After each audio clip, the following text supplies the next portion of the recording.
Bom dia, pessoal, tudo bem? Tranquilo? Seguinte, é 8h29, 8h40, 8h45 eu começo, beleza? Vou tomar um café ali enquanto vê se chega mais gente. Tranquilo? Até daqui a pouco. Bom dia, professor. Tranquilo. Beleza.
Bom dia, pessoal. Tudo bem?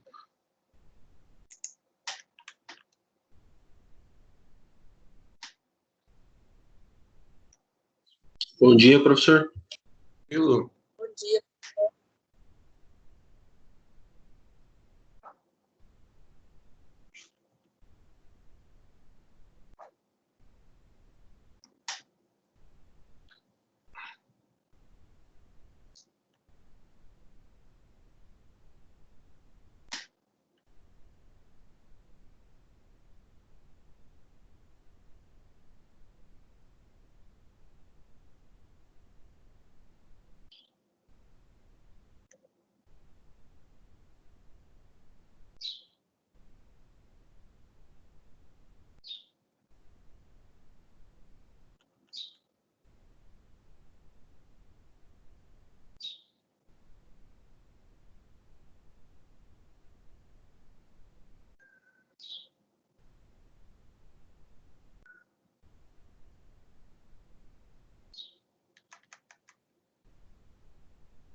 Bem, pessoal, tudo certo? Então, vamos lá, então, mais uma aulinha, né? Tudo em ordem, tem mais uma atividadezinha para hoje. No caso de vocês, eu acho que é uma das turmas que eu menos tenho pontos, eu acho que no caso de vocês é só 1.500 pontos para esse bimestre de atividade extra, né, de atividade de sala, que a gente costuma falar, e que agora está sendo atividade em casa, né?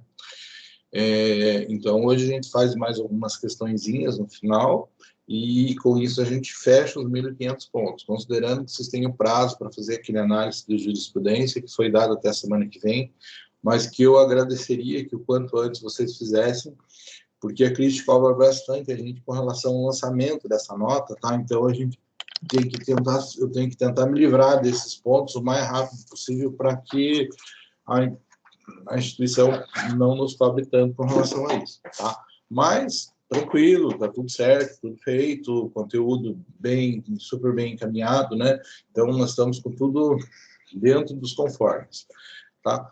Então, o que a gente tem que tratar hoje, pessoal? Hoje a gente continua falando, né? Falamos de pessoas naturais, de um modo geral, falamos de pessoas jurídicas num primeiro momento da aula passada, né? Falando de pessoas jurídicas de direito público, né? E hoje a gente fala um pouco com relação à pessoa jurídica de direito privado, tá?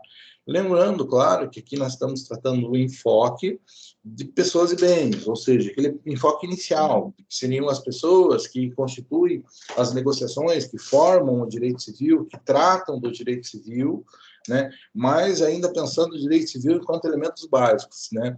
Vocês continuam daqui tratando... Diga. Desculpa, a gente tem até hoje, né, para carregar aquele vídeo no YouTube. Se não me engano, esse foi dado na semana passada, né? Mas aí o senhor deu 2 semanas, aí eu anotei que está dia 22, que seria hoje. Deixa eu dar uma olhadinha aqui, porque não custa, tá? Mas eu dei semana passada e eu acredito que o prazo seria até outra semana. Semana que vem. Até semana que vem, Darina. O professor deu 2 semanas. 2 semanas, né? Eu achei que era até hoje. Não, eu dei 2 semanas, tá? E dessas 2 semanas vamos fechar a semana que vem. Eu peço, assim, quanto antes fizer, melhor, né? Mas, na verdade, a ideia é a semana que vem. Ok. Pessoas e bens. Alguém já fez? Teve dificuldade para postar no YouTube? Olha, eu tentei abrir ontem e não consegui. Não sei se mais alguém teve problema. Tem lá, né, o número de cada aluno. Eu sei que demora bastante. Ah, o número? Daí eu tenho um linkzinho, não consegui abrir. Não sei se mais alguém teve problema. Olha, no caso de vocês, aqui eu estou olhando o formulário. Não tem ninguém e o prazo é dia 28/5, está escrito no formulário. Tranquilo, semana que vem mesmo, tá? Mas eu queria só ver o que eu tinha colocado aqui para não gerar confusão. Veja, eu pedi esse tipo de trabalho, pessoal, para praticamente todas as minhas turmas, tá? Mudando um pouquinho o enfoque para lá, para cá, trazendo dentro do seu tema, tratado em sala, mas todos apresentando. Então, eu já tive vários, assim, sabe? Teve alguns que foram fantásticos, né? O aluno pegou, assim, o celular e começou a falar, olhou para o celular, o pessoal conseguiu fazer, assim, em 3 minutos, em 4 minutos, então, é bem tranquilo de fazer. A postagem é a primeira vez, né?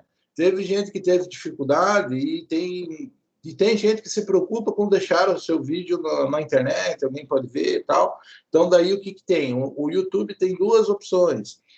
Se você tem uma conta do Gmail, automaticamente você já tem uma conta no YouTube. Vai lá, acessa o YouTube Studio, né?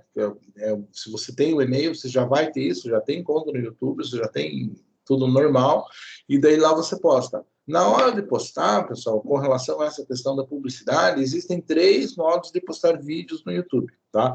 Primeiro, vídeo particular, só pessoas que você colocar o e-mail dela ali, cadastrar, que ela vai poder ter acesso a isso, e ela não gera link, não pode passar para outras pessoas, bem o mais engessado possível, que é o particular.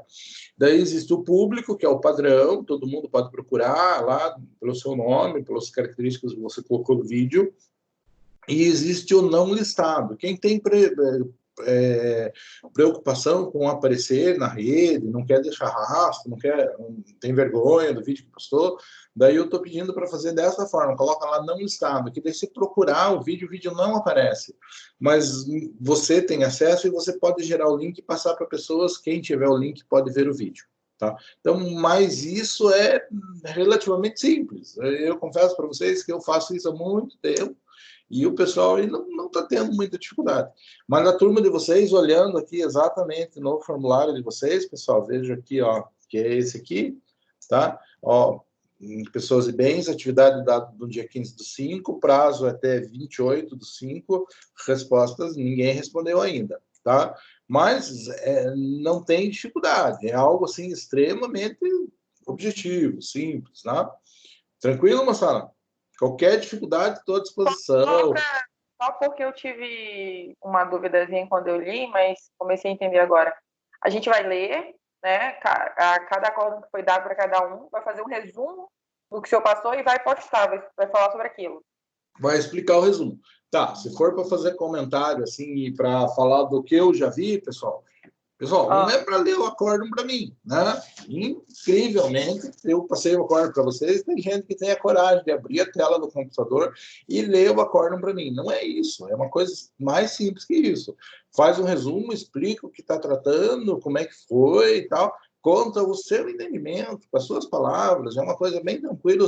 O que eu quero? Eu quero forçar vocês a lerem o acórdão pelo menos uma vez enquanto vocês estão na minha disciplina. Tá ok? Mas é bem objetivo, assim, tratar. Tem gente que fez leu praticamente todo o acórdão, usou até os termos que estão no acórdão, não necessariamente precisa ser isso. Tá? Pode ser mais objetivo, mais simples. Tranquilo? Tudo bem, professor, eu entendi já agora. Não, beleza. O que precisar, tuas ordens, tá? Eventualmente, quem não usa tanto, né? Pode ter um pouco de dificuldade em não usar a questão lá do YouTube. Eu também ajudo, pessoal. Eu tenho meu canal, na pior das hipóteses, eu ajudo a postar, a gente faz lá. Isso não é nem um pouco difícil, é super fácil, super simples de ser feito. Tranquilo? Bom, como toda aula, começo aqui com a minha apresentação, com os meus contatos, fica aí para vocês terem acesso, mas o pessoal que tem dúvida já consegue me achar, né? Na turma de vocês, sim, a gente teve menos contato, né, pessoal, até porque vocês estão começando agora, mas eu acredito que já tem 1 ou 2 alunos aí que teve alguma coisa, já me procurou, a gente já conversou, de modo que eu acho que até no grupo de vocês, se vocês colocarem lá, alguém vai aparecer ajudando a entrar em contato comigo, mas estou à disposição. Ok? que mais, pessoal? Então, a gente tem que falar hoje de pessoas jurídicas de direito privado. Quando a gente fala pessoa jurídica de direito privado, é um pouquinho diferente daquilo que nós tratamos na aula passada, porque nós falamos de pessoas jurídicas de direito público. Basicamente, a pessoa jurídica de direito privado foi criada por iniciativa de pessoas naturais, ou seja, de pessoas não de direito público. O que é direito público? Aquilo que está ligado aos entes federados, né? Então, basicamente, está ligado ao Estado, ao município, ou à União, ou a alguma empresa, algo criado por estes entes. Tá? Então, quando tem esta criação, esta vinculação com um órgão público, nós dizemos que é pessoa jurídica de direito público, que ela foi criada com este fim, basicamente, ela teve uma instituição, uma vontade criadora, uma vontade instituidora, que é oriunda de um ente público. Quando nós temos as pessoas jurídicas de direito privado, pessoal, são as diversas empresas, associações, fundações, são as diversas pessoas jurídicas que existem, que nós convivemos com ela, né? As instituições de ensino particulares, por exemplo, nós convivemos com um rol bastante grande de pessoas jurídicas, né? E algumas de direito público e outras de direito privado. Isso é uma coisa comum, né? Basicamente, nos interessa dizer quem manda, o poder público, o poder privado. Aí, basicamente, a gente faz uma distinção. Claro que não é absoluto, né? Vamos pegar um exemplo, assim, a nossa Sanepar aqui. Nós tivemos a Sanepar durante muito tempo, considerando ela como uma empresa pública, sendo que hoje ela não é uma empresa pública mais, né? Ela é uma empresa com um patrimônio aberto, que tem uma série de situações com relação a isso, tem vários sócios, tem uma boa parte dos seus sócios hoje são franceses, né? Então, aquilo que a gente pensa não é mais uma empresa do Estado do Paraná, necessariamente. Isso evoluiu um pouco. Mas eu acredito que a distinção entre público e privado não seja uma coisa complexa para vocês hoje, tá? Então, são as pessoas jurídicas de direito privado, pessoal. Associação. Que associação? Associação de moradores. É direito privado? Sim. É particular, é patrimônio deles. Tá? Associação de pais e mestres. Então, qualquer associação que eu tenha, seja ela com fins lucrativos ou não, né? Dependendo da associação, o que você quer, nós vamos pensar em associações. Sociedades, vou ter fundações e organizações religiosas e partidos políticos. Tá? Então, tem os 6 elementos aqui, pessoal, que eu posso dizer que são as nossas pessoas jurídicas de direito público. Então, a associação é a reunião de pessoas particulares, né? As sociedades, que basicamente é o fundamento das nossas empresas, nós vamos ter sociedade de direito civil quando não é com objetivo empresarial e vamos ter as atividades empresariais que vão ser resolvidas pelas sociedades empresariais. Fundações, a gente viu fundação também em direito público, pois existe fundação criada pelo direito público e existe fundação criada pelo interesse particular. Temos organizações religiosas, tá? Temos partidos políticos e empresas individuais ou de responsabilidade limitada. Tá? Então, individuais de responsabilidade limitada. Né? Então, não é... porque as empresas, de modo geral, elas estão lá dentro das sociedades. Se não for uma sociedade, um sujeito que trabalha sozinho, a gente diz que se caracteriza como uma empresa individual. Tá? Já tratamos mais especificamente com relação por um desses. No entanto, pessoal, a questão de estudar sociedades, principalmente estudar sociedade empresária, aquela atividade comercial, o registro, aquilo que está muito ligado à atividade, ao funcionamento de um contador, pessoal, isso não é o nosso objetivo. Tá? Isso vocês estudam mais especificamente dentro do direito empresarial, que vai tratar especificamente de sociedades, tá? E sociedades com o cunho empresarial. Nós só fazemos aqui uma análise com relação à criação da pessoa jurídica, tá? De forma paralela à pessoa natural. Tudo bem? Então, vejam lá. O que são associações, pessoal? Associações são pessoas jurídicas de direito privado constituídas por pessoas que reúnem seu esforço na realização de fins não econômicos. Tá? Então, quando a gente fala associação, eu não estou criando uma associação não para ganhar dinheiro. Então, a Associação de Pais e Mestres, teoricamente, é para ajudar os filhos, para ajudar os estudantes. A associação de moradores também não tem o objetivo de ganhar dinheiro, tem o objetivo de organizar aqueles moradores, aquela região. Então, a associação é algo que a gente faz para ajudar alguma coisa, algum objetivo de pesquisa, de estudo, tá? Então, que não é necessariamente obter lucro, tá? Não há entre os membros da associação direito ou obrigações recíprocos, nem intenção de dividir resultados, tá? Então, o objetivo é altruístico, científico, artístico, benéficos, religiosos, educativos, culturais, políticos, esportivos, recreativos, tá? Então, por que eu faço uma associação? Para qualquer coisa que seja, não necessariamente para ganhar dinheiro. Ela é impossibilitada de comercializar qualquer coisa? Não é por aí, tá? Não é que ela é impossibilitada, mas a associação vive para proporcionar o objetivo dela, o fim dela não é ganhar dinheiro. Mas daí eu vou pegar uma associação, por exemplo, de moradores, e daí a associação de moradores precisa comprar um negócio ou quer construir uma casinha. O que vão fazer? Vamos fazer algo em nome da associação, arrecadar dinheiro e construir esse negócio.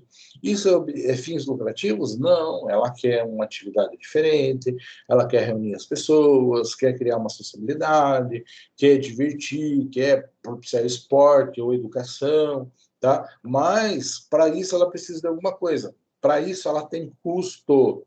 Então, não é que ela não vai pôr na mão dinheiro, não é que ela não vai circular dinheiro sobre ela, é que o objetivo não é obter lucro, ok?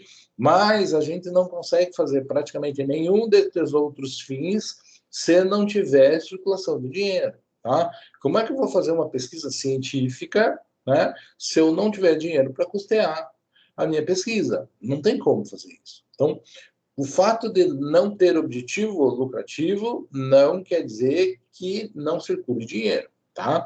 Uma associação de moradores, associação do beneficente do asilo São Vicente de Paula, tá? É um asilo, é um asilo. É uma associação? Sim, é uma associação. Visa lucro? Obviamente que não. Visa cuidar bem dos velhinhos. Precisa de dinheiro? Óbvio. Né? Tem que ter dinheiro. Então, quando a gente diz não tem objetivo de lucro, é que não está feito para acumular, né, dinheiro, não está feito para obter lucro, está feito para criar, para pagar suas despesas. Tudo bem? Então, isso é o que é o objetivo, é o motivo da criação. Quando nós falamos associação, nós tiramos o objetivo financeiro, o objetivo de lucro de dentro dela. É vedada atividades que têm finalidade lucrativa. Posso ter atividade lucrativa para pagar meus custos, não para obter lucro necessariamente para remunerar os associados, para gerar resultado. Tudo bem? Requisitos para criar uma associação. Sob pena de nulidade, o estatuto da associação deve conter. Então, o estatuto, aquele termo, aquele contrato que as pessoas que criam a associação assinam, tem que ter denominação, fim, sede, requisitos para admissão, demissão de sócios, direitos e deveres do associado, fonte de recursos, de onde vem o dinheiro para manter, né, modo de constituição, funcionamento dos órgãos deliberativos, condições para alteração das disposições estatutárias para dissolução, como que ela vai ser administrada. Então, o código fala o mínimo, nesse mínimo diz não pode objetivar lucro, mas tem que ter um regulamento, tá? Tem que ter um estatuto que diga como que essa coisa vai ser gerida. Então, é o mínimo, tá? Isso aqui é coisa que vocês estudam lá em direito empresarial, tá? A gente só menciona que existe aqui, tá? Para a exclusão e retirada de um sócio, o artigo 57 menciona a exclusão do associado só é admissível por justa causa. Então, posso tirar um associado? Pode, mas eu tenho que explicar o porquê, tá? Tem que reconhecer procedimentos, uma série de situações. Já tive processos envolvendo isso? Já. Inclusive porque, muitas vezes, essa questão da associação não lucrativa é para inglês ver. Só às vezes o negócio tem lucro. Tá? Quer ver? Eu me lembro de um processo que eu tive numa associação dos motoristas de caminhão de Ponta Grossa. Tá?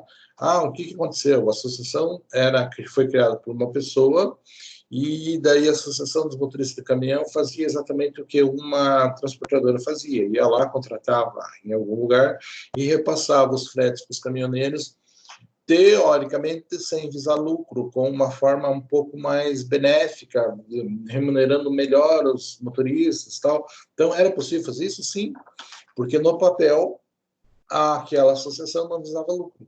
Na prática, era assim que funcionava? Óbvio que não. Né? Na prática, existia um presidente, que era o cara que ficava lá, que mandava. Quando surgiu um cara querendo ser presidente também na outra eleição, fizeram de tudo para o cara não conseguir se candidatar. E então, existe o fake da associação? Existe. Por quê? Porque é muito mais bonito você dizer que é uma associação. Uma associação vai ter benefícios até de ordem tributária, né? Por quê? Porque ela não visa lucro. É diferente eu criar uma associação de eu criar uma empresa necessariamente. Então, a gente tem problemas com relação a isso. Logo, a lei também pode, já imagina de antemão, que eu vou ter problemas e que eu vou ter vontade, eventualmente, de tirar aquele sujeito que está me incomodando da associação. Por isso, tem que ter uma forma específica para que esse sujeito seja retirado. Tem que ser comprovado a justa causa para que isso aconteça. Ele tem que ter direito a um contraditório, uma defesa com relação a isso. Então, tem que ter justa causa para a remoção, tem que ter contraditório. Quando a gente o princípio do contraditório é aquele que diz assim: alguém me imputa alguma coisa, fala que eu fiz alguma coisa, eu tenho que ter direito de contradizer isso. Tá? Tem que ter direito de me defender. Então, contraditório e ampla defesa são princípios que se complementam dentro do direito processual. Então, contraditório é direito de negar aquilo que foi imputado a mim. E ampla defesa é o direito que eu tenho de amplamente argumentar com relação a esses fatos. Tá? Discussão judicial sempre é possível, né? No entanto, ninguém é obrigado a ficar dentro de uma associação. Tá? Eu não tenho interesse mais em ficar. Para que eu saia para o meu interesse, eu saio livremente. Para que alguém me retire, tem que provar a justa causa e eu tenho que um procedimento contraditório, né, uma ampla defesa para que eu possa fazer a minha retirada de forma mais objetiva possível. Ok? Aqui nós temos na Constituição, no artigo 20, né? Ninguém poderá ser compelido a associar-se ou permanecer associado por conta do direito constitucional, que está no inciso 20 do artigo 5º da Constituição. Nós vamos dizer exatamente que ninguém é obrigado a associar-se a nada, tá? Por isso não posso manter.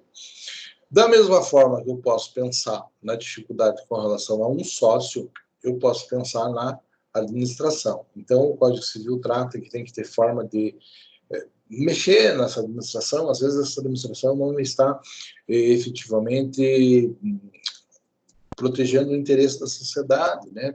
É muito comum a gente ver associação, não é o nosso objeto aqui, mas é muito comum você ver cooperativas, né? Você cria cooperativa, na verdade a cooperativa é um grande fake, porque os caras trabalham como empregado e tem um gestor da cooperativa que recebe o valor diferenciado ali e é uma empresa gerida por ele. Só que, sendo uma cooperativa, tem uma série de benefícios previdenciários. Sendo uma cooperativa, ela tem um desconto, ela tem um benefício para participar de uma licitação pública. Então o sujeito foge do terceiro setor, que seriam as contribuições previdenciárias, de uma série de coisas. Então, esta questão da via não lucrativa, das associações, das cooperativas, gera muito problema, tá? Porque existe muita associação de fachada, quando na verdade são empresas altamente lucrativas, tá? Então, sempre que vem um caso como esse, assim, eu já tive várias situações, pessoal, sempre prestar muita atenção, tomar muito cuidado com o que está tratando, analisar de uma forma bem objetiva se isso está funcionando ou não, se isso está sendo feito ou não, se o objetivo da empresa está acontecendo, não está acontecendo. Então, a gente tem que cuidar com relação a isso, tá? Então, é uma via de regra, gera muito problema. Lógico, né? Se eu posso sair, se eu posso ter a necessidade de tirar um associado, obviamente que eu também posso ter problemas com relação à administração, e a gente vai ter que tratar disso, a lei, inclusive, trata no artigo 59 do Código Civil, coisas simples com relação a isso. Então, como é que faz? Como é que fica a administração dos bens? Uma série de situações que estão colocadas na lei, mas pelo menos nesse momento eu quero apenas que vocês saibam que existe e vocês não precisam saber exatamente como funciona, tá? Se tiver dificuldade, pega o Código Civil e vê ali, tá? Daí, saindo da ideia de associação, nós chegamos em sociedades. Sociedades, pessoal, o que nós podemos dizer? É aquilo que pessoa jurídica criada para explorar um fim, tá? Aquilo que foi criado para fazer uma atividade empresarial, para desenvolver um negócio. Então, eu tenho efetivamente esta situação e eu trato disso. Tá? O que é interessante mencionar, pessoal, é que o Código Civil nosso, de 2002, ele seguiu um reflexo que existiu no mundo. Tá? Então, aquela ideia que a gente tem, aquela expressão que a gente trabalha, que no mundo nada se cria, tudo se copia, no direito é muito verdadeira. Tá? Então, enquanto praticamente boa parte do mundo, toda a legislação moderna tinha por objetivo unificar direito civil e direito empresarial, nós fizemos isso no nosso Código de 2002. Tá? Então, a gente unificou a questão do quê? Das pessoas jurídicas. Tá? Antigamente, quem tratava disso era o nosso Código Comercial. O nosso Código Comercial é a legislação mais antiga, 1856, nosso Código Comercial. Tá? E hoje, praticamente, ele está quase todo revogado, vai ter alguma coisinha ainda em vigor dentro do Código Comercial, praticamente lá no direito da navegação, mas coisas que não fazem parte do nosso dia a dia. Tá? Essa parte de sociedade já tinha sido tratada em leis esparsas de 1856 a 2002, e a gente veio do Código de 2002, o que a legislação fez? Reuniu toda a organização do direito empresarial, né? Tudo relacionado à empresa, tudo relacionado a pessoas jurídicas, praticamente foi colocado dentro do Código de 2002, seguindo uma tendência mundial que era unificar o tratamento de pessoas jurídicas, seja de cunho mercantil ou não, dentro do mesmo diploma legal que foi o nosso Código Civil. Então, no passado, antes do Código de 2002, nós tínhamos as sociedades, as pessoas jurídicas de direito civil dentro do Código Civil, e nós tínhamos as pessoas jurídicas de direito empresarial, de direito comercial com finalidade mercantil, tratadas em um outro diploma legal, que antigamente era o nosso Código Comercial. Como ele era muito antigo, no nosso caso, era em outras leis esparsas diversas. Tá? Ainda existem diversas leis tratando dessas empresas mercantis. Tá? Mas as regras básicas foram compiladas no mesmo diploma legal que é o nosso Código Civil. Então, em 2002, houve essa unificação para tratar de todas as sociedades dentro da mesma lei. E essas sociedades, esses tipos, essas formas de associação, os mecanismos, vão ser todos colocados e estudados um por um. É um tema assim, não é difícil, é simples, mas é bastante coisa, que é objeto do direito empresarial. Tá? Você tem uma disciplina que trata basicamente disso. Então, direito empresarial, vocês estudam títulos de crédito e associações e o empresário especificamente. Basicamente, esses três elementos compõem uma disciplina dentro do curso de Direito, e por isso eu menciono o que é, mas a gente não esgota o tema, porque isso é objeto de um estudo específico. Tá? Eu vou criar uma sociedade para explorar uma atividade, tá? Para contribuir com o serviço, para uma atividade econômica. Basicamente, uma associação não tem fim lucrativo e uma sociedade tem fim lucrativo. Tá? Então, essa é uma diferença básica entre as duas coisas. Existem várias formas de fazer. Quando vocês forem estudar a associação, vocês vão ver que tem aquela capital-trabalho, alguém entra com dinheiro e outro trabalha. Tá? Tem a responsabilidade limitada, tem a comandita por ações, daí tem vários tipos de sociedades que a gente tem que tratar uma por uma. Para nós interessa a diferença entre sociedade simples e sociedade empresária. Tá? Então, sociedades simples são constituídas, em geral, por profissionais que atuam na mesma área, por prestadores de serviços técnicos, médico, dentista, advogado, instituição de ensino, né?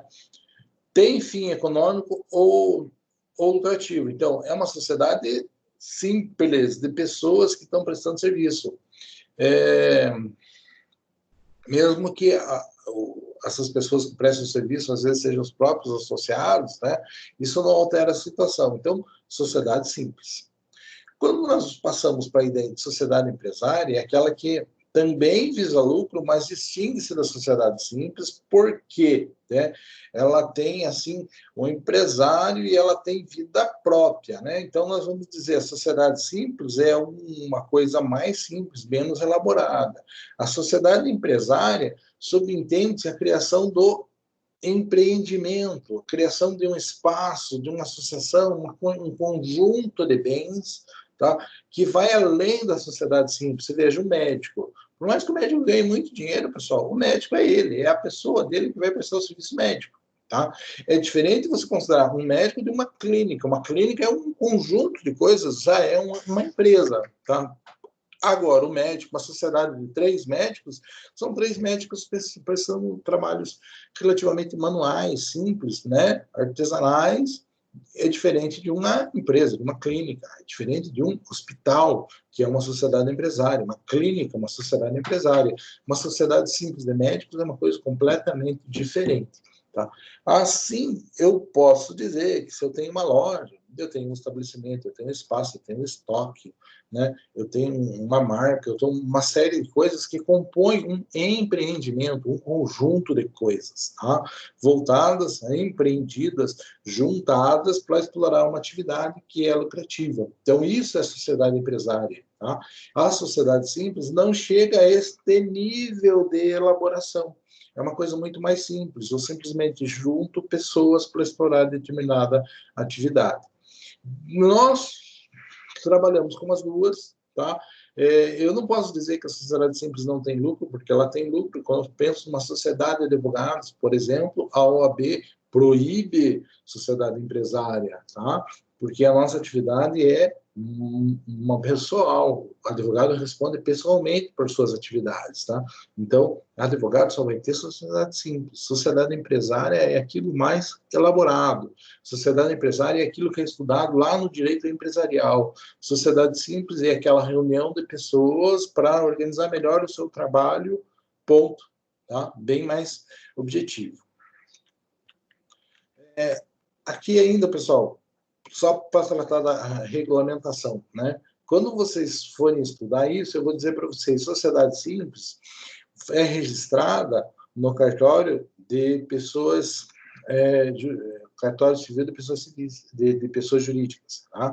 Tem o cartório civil de pessoas, registro de pessoas naturais, né, onde registra o seu nascimento, e tem o cartório civil de registro de pessoas jurídicas, onde você registra a pessoa jurídica. Se for uma pessoa jurídica, sociedade simples, tá? Eu coloco ela registrada lá nesse cartório. Ela nasce por meio do registro do seu estatuto num cartório de registro de pessoas jurídicas, cartório civil. Então, tá? Então é um cartório qualquer da cidade, tá? Agora, a sociedade empresária com fins empresariais, ela é registrada lá na junta comercial. Tá? Porque ela se sobrepõe à questão do comércio, à junta que trata das atividades empresariais. Mas isso aqui não é nosso objetivo, pessoal. Isso aqui é objetivo lá de direito empresarial. Quando eu tenho uma sociedade simples, pessoal, eu digo que todos os sócios respondem de forma igual. Tá? E quando eu não tenho, eu tenho uma sociedade empresarial, eu tenho que ver dentro do estatuto qual que é a participação, como que funciona, tal. Então, sociedade simples é aquela sociedade onde todo mundo é igual, né? E a sociedade empresarial vai muito mais além disso. Tudo bem? Fundações. Então, fundações, a gente já falou, né? Fundação basicamente é um bem, é um patrimônio destinado a um fim. Aqui a fundação de direito privado tem a mesma característica, também é um patrimônio, é um acervo de bens que recebe personalidade jurídica para um fim determinado, ou seja, eu pego um patrimônio, pego um bem específico, pego um conjunto de coisas, crio uma pessoa jurídica e digo, essa pessoa jurídica vai fazer isso. Quando isso é feito pela administração pública, por um órgão público, tem uma pessoa jurídica de direito público. Quando isso foi feito pela iniciativa privada, nós temos uma fundação, pessoa jurídica de direito privado. Ah, mas existe muito isso? Existem muitas fundações de direito privado, pessoal. O exemplo da Fundação ABC, que eu mencionei para vocês, é uma fundação de direito privado. a Fundação Ayrton Senna, Fundação Boticário, Fundação... Então, nós temos, assim, várias fundações, né, que a gente convive com isso, e é bem interessante. Por ela ser dessa forma, né, por ela ter um patrimônio, existe toda uma preocupação da gestão da fundação para que esse patrimônio seja mantido, seja bem administrado, seja cuidado, né? Então, segundo Clóvis de Vilacqua, né, constitui um complexo de bens, né, dedicados à consecução de certos fins para esses efeitos dotados de personalidade, tá? Então, sempre quando falar fundação, imagine, existe um patrimônio considerável que justificou a criação de uma pessoa jurídica para administrar este patrimônio e garantir que o fim seja obtido, tá? O que diferencia a pública e a privada é a vontade de quem para criar, né?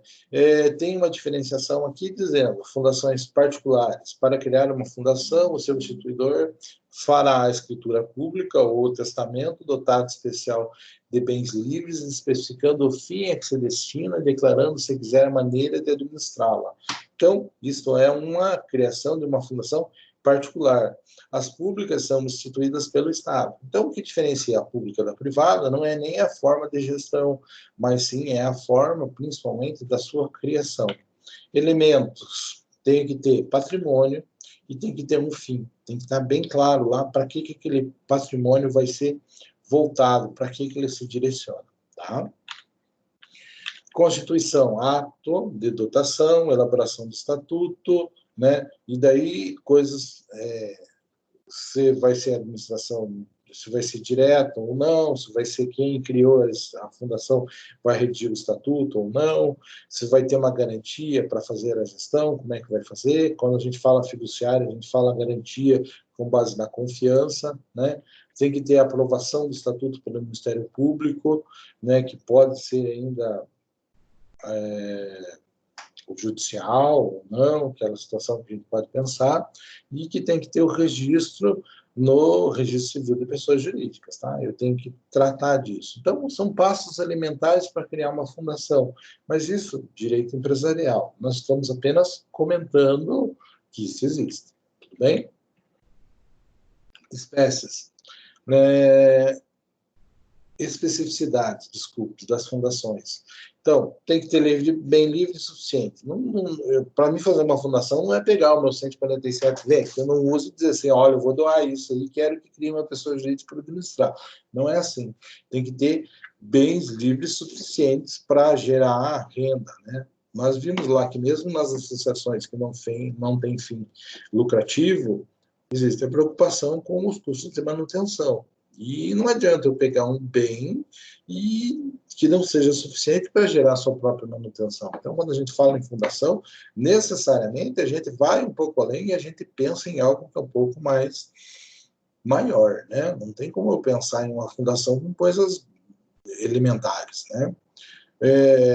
Por ser algo que, mesmo que criado pelo particular, cria vida própria e persegue um fim, né? Necessariamente o Ministério Público tem que fazer parte da fiscalização, dar uma olhada, né? Então, a alteração do estatuto deve ser submetida ao MP, os fins da fundação, para que seja modificado, tem que ser visto pelo MP, cabe ao judiciário fazer o controle da legalidade, né? Porque você veja, alguém teve boa vontade, destinou um patrimônio, esse patrimônio tem que fazer algo, esse algo vai ter que ser lícito, vai ter que ser em prol de uma coletividade. Então, neste meio, a gente vê que surge a legitimidade do Ministério Público. O Ministério Público atua no processo civil como defesa de ausentes, incapazes e coletividade de pessoas. Quando a gente fala de fundação, a gente está, de uma certa forma, pensando não no bem de uma pessoa, mas de uma coletividade. Automaticamente surge a legitimidade do Ministério Público, mesmo tratando-se de processo civil, para atuar dentro da fiscalização, dentro da administração, dentro da fundação. Então, quando eu tenho uma fundação, automaticamente o Ministério Público tem interesse em atuar lá dentro, nem que seja na questão pura e simplesmente de fiscal, para ver se a coisa está sendo feita de forma realmente a atingir aquele fim social. Vejam, eu falei para vocês que lá na associação, falei que lá nas cooperativas, é muito comum ser aquela coisa, aquela falcatrua, né? Eu crio uma associação, crio uma cooperativa, e tá, mas são particulares que estão gerindo aquele troço. Então, é muito comum dizer que é sem fins lucrativos simplesmente para gozar de um benefício previdenciário frente aos possíveis empregados, frente ao fisco, tá? Então, isso realmente acontece, mas são particulares que estão gerindo isso e não existe nada maior, existe apenas aquela associação de particulares fazendo aquilo. Quando nós falamos de uma fundação, alguém, tá, doou um patrimônio considerável, capaz de se manter, tá, para fazer um fim que é benéfico, que é em prol de uma coletividade. Tá? Nós não conseguimos pensar em criação de fundações que não sejam com fins benéficos, com fins de beneficiar uma coletividade, uma sociedade. Então, automaticamente, como ela, mesmo sendo criada pelo interesse particular, por iniciativa particular, ela atinge um fim coletivo. E, automaticamente, atingindo o fim coletivo, surge a representação, surge a legitimidade do Ministério Público para atuar dentro dela. Tá? O que mais? O MP deve fiscalizar quando alguma coisa está sendo decidido, né? E a outra especificidade, né, é que aqueles bens que foram dados, que formaram a fundação, não podem ser alienados, né? Não pode ser autorizada a venda de um bem destinado na criação de uma fundação para vender, para fazer alguma coisa. Então, isso não, nem mesmo o judiciário pode fazer isso. Por isso, a criação dela tem que ser bastante cautelosa. Tudo bem? Extinção das fundações.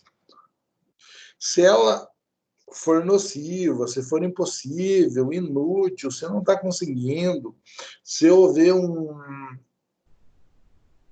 desvio, alguma coisa assim que mostre a impossibilidade da manutenção dela, a gente pode pensar na sua extinção. No entanto, pessoal, vai ser um processo judicial complexo, não é uma coisa tão simples, né?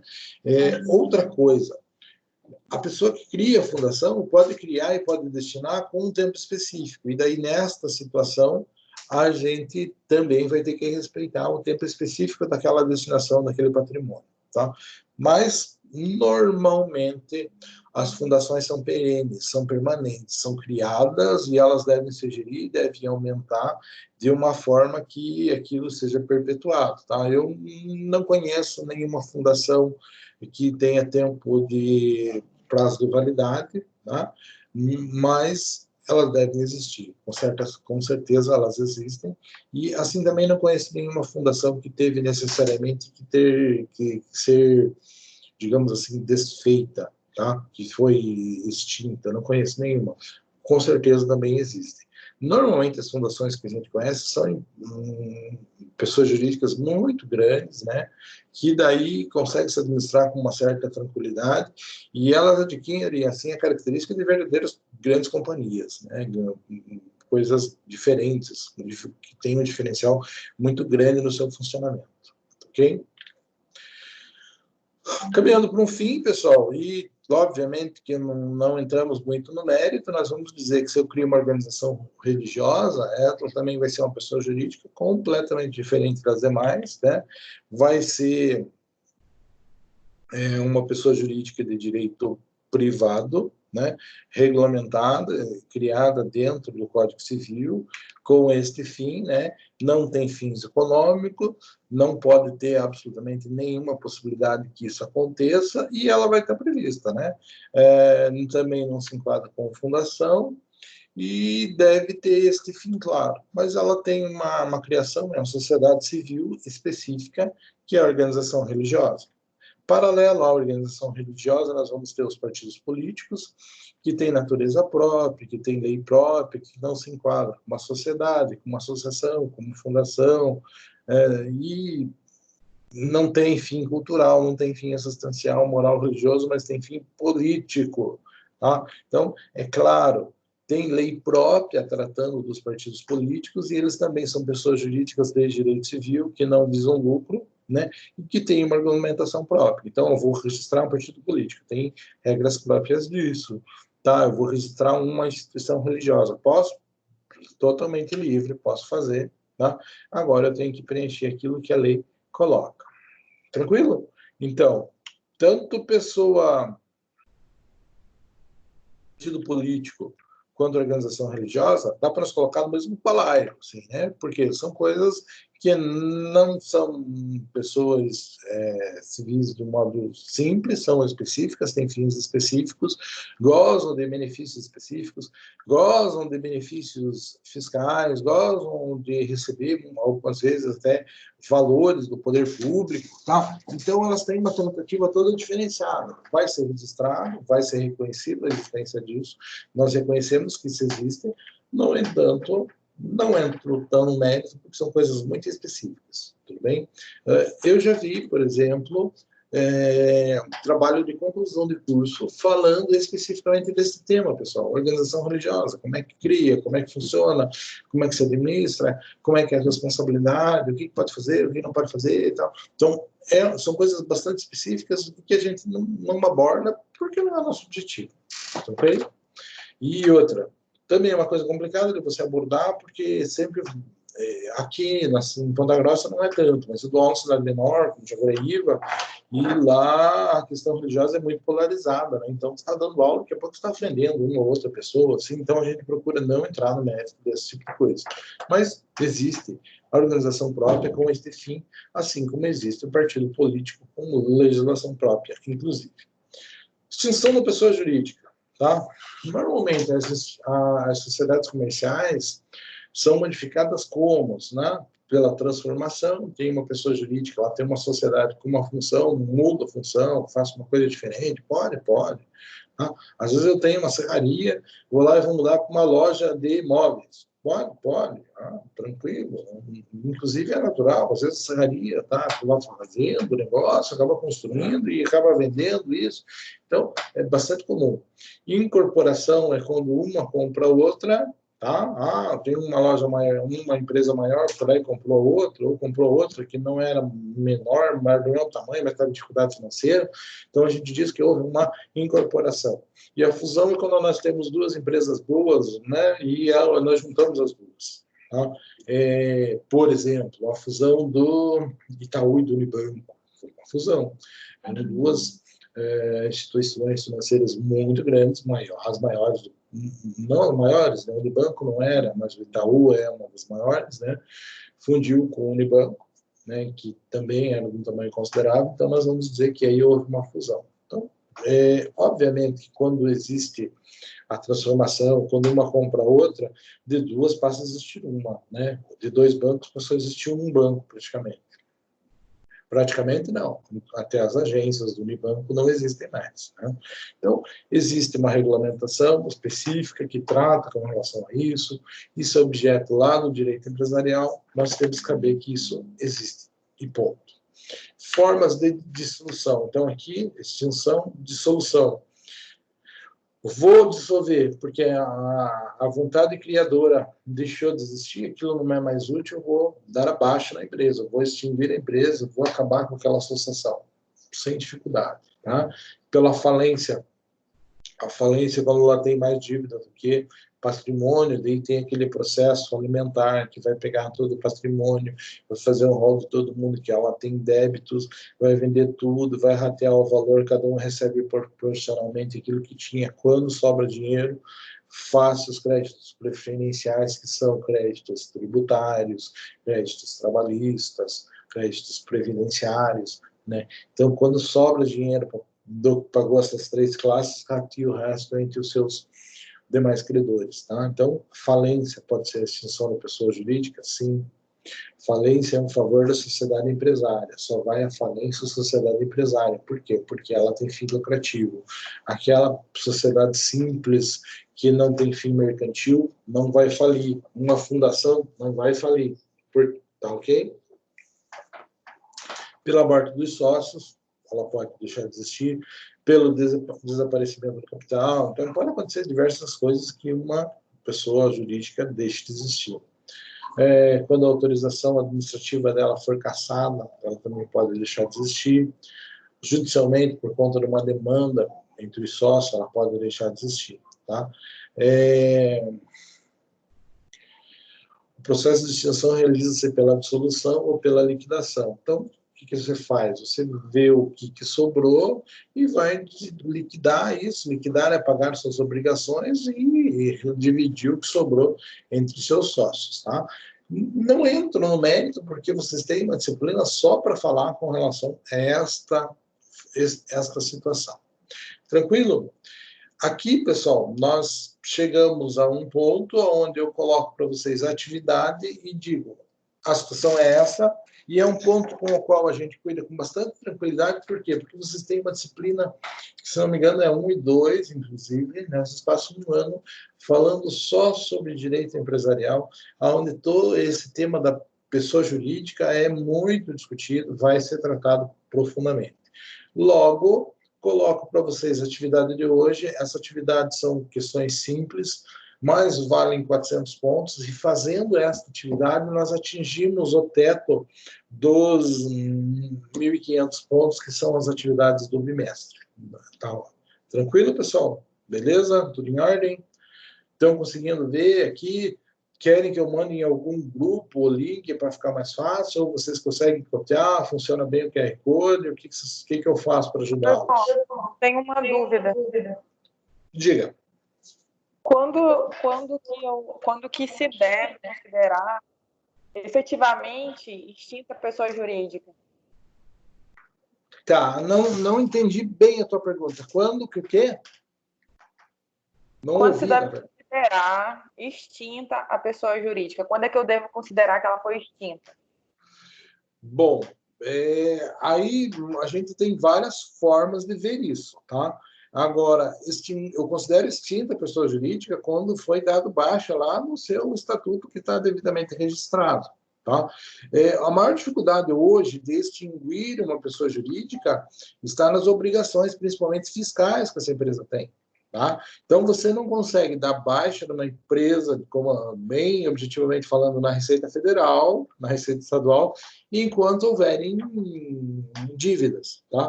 Então, o que você faz? Você faz o procedimento, você concorda entre os sócios, seja por um termo, por um ajuste, por uma ação judicial, e daí você vai atrás de onde ela foi devidamente registrada e registra o ato dizendo ela foi dissolvida. Se é uma empresa, eu vou lá na junta comercial e vou registrar, olha, esse contrato social foi ser feito desta forma, a empresa deixou de existir, então eu dou baixa na junta comercial, ok?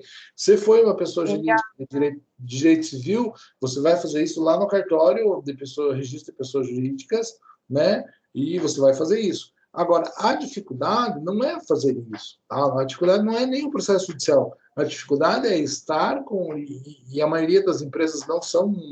Daí falando em empresa mercantil, estou falando em comércio mesmo. A grande dificuldade, e essas empresas acabam não sendo distintas, porque as pessoas não conseguem pagar, assim, muitas vezes, o pessoal que está com dificuldade financeira, muitas vezes nem justifica um processo fundamental, um processo judicial, mas o sujeito não consegue dar baixa na empresa porque ele não consegue ir lá na Receita Federal e cumprir com todas as obrigações dele necessárias para fazer isso, que seria pagar um saldo de imposto, pagar uma multa por uma declaração que ele não apresentou, por uma série de coisas, porque normalmente a empresa, né, ela passa por um período de dificuldade, ela para de trabalhar, e daí isso vai gerando custos lá na Receita Federal por não cumprir uma série de obrigações. E quando isso acontece, fica difícil de dar baixa por conta do custo que isso gera. Tranquilo? Mas como que eu dou baixa? Eu pego o termo, vou lá, dou abaixo na junta comercial, se for junta comercial, dou abaixo no registro de pessoas jurídicas. Isso é tranquilo. O problema normalmente está na Receita Federal. Tranquilo? Não sei se eu te respondi. Tranquilo. Isso acontece judicialmente, né? Pode ser um acordo, pode ser judicial. O problema é que se fica a dívida, né? O problema é se tiver coisas para pagar e as pessoas não tiverem como fazer frente a isso. Entendi, professor. Obrigada. Por nada, que isso, não tem. Tranquilo, pessoal? Estou aqui à disposição. O que precisarem, falem comigo. que eu posso dizer para vocês?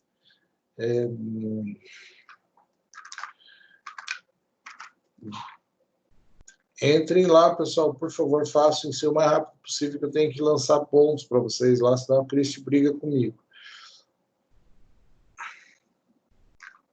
Ok, professor. Tá?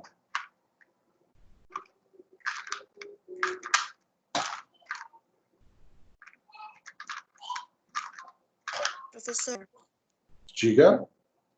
e aquele da semana passada é até o dia 28, daí? Eu gostaria que, se possível, vocês fizessem o quanto antes, tá? Mas Vou fazer esse final de semana agora, professor.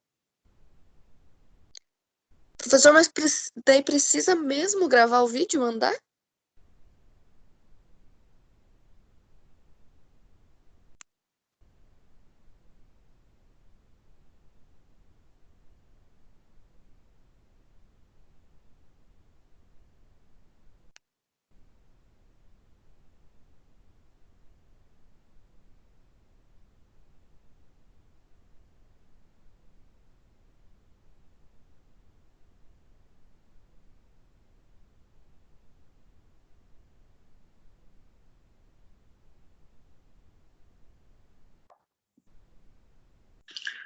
pessoal, Oi, ficou mudo, mas agora eu vou.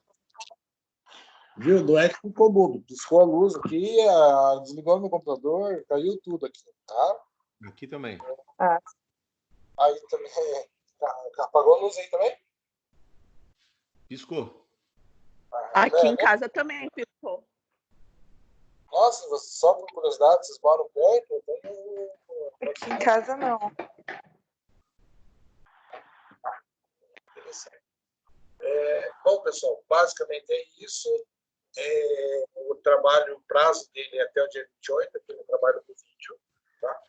A atividade de hoje é uma atividade simples, o prazo é até amanhã, mas são 10 perguntas, é bem simples, bem elementar, tá? Com relação a um pouco do tudo que a gente falou. E com isso a gente fecha as atividades sala, ou seja, a nossa avaliação continuada, a avaliação complementar. Tranquilo? Temos aula normal semana que vem, mas teoricamente sem mais atividades. Tudo bem? Beleza. Bem, professor, uma dúvida. Show.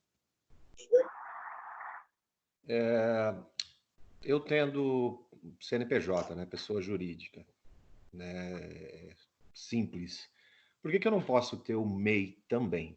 Eu tenho que ter uma empresa individual. Olha, eu confesso para você que eu não entro nesse mérito. Isso aí é muito mais complicado que a própria lei coloca. Mas quando você coloca MEI, é microempreendedor individual. Quando você coloca o microempreendedor individual, é aquele que a gente tinha com... Eu estou dizendo assim, você é uma pessoa que desenvolve uma atividade profissional sua, tá? É o caso do advogado, que é microempreendedor. Não faz sentido o sujeito ser um microempreendedor individual, dizer eu tenho uma atividade, tá, que eu atendo meus clientes, eu me dedico a isso, tal, e ele ter outra atividade junto. Então, o MEI é uma coisa assim que eu imagino o profissional liberal que vive daquilo.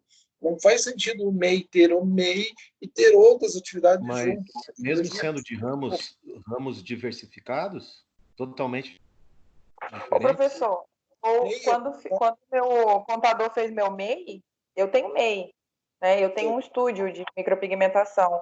E era por causa do capital social. O capital social do MEI é mais baixo que o ME. Sim, mas o ME, você está dizendo, é uma empresa, uma microempresa, né?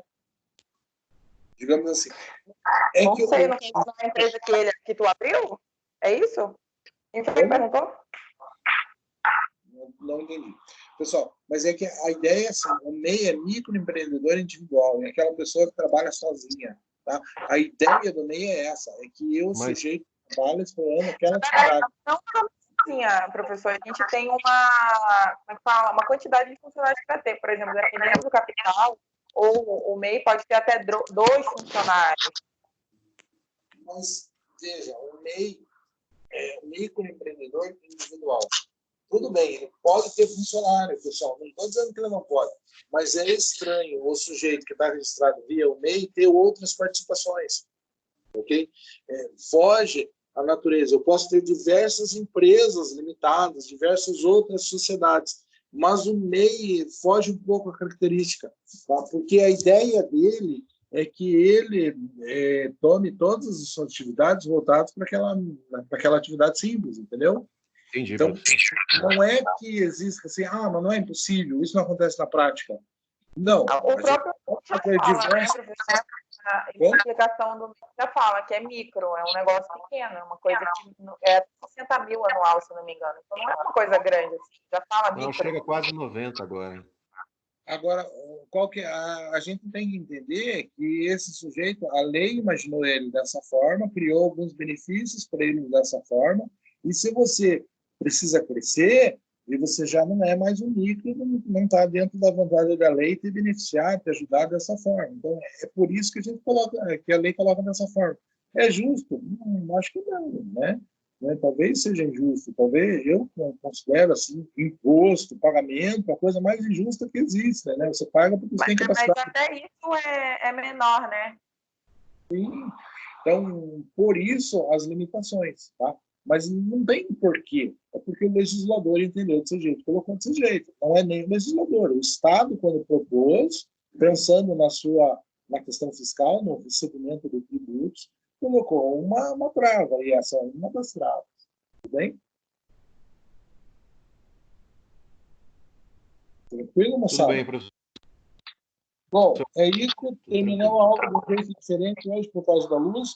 Nós terminamos, pessoal. Fiquem à vontade. Qualquer coisa que vocês quiserem, me liguem, me procurem, estou à disposição. Manda um WhatsApp lá, a gente conversa. Tudo bem? Tudo bem, Tá bom, professor. Obrigada. Um abraço. Tudo de bom.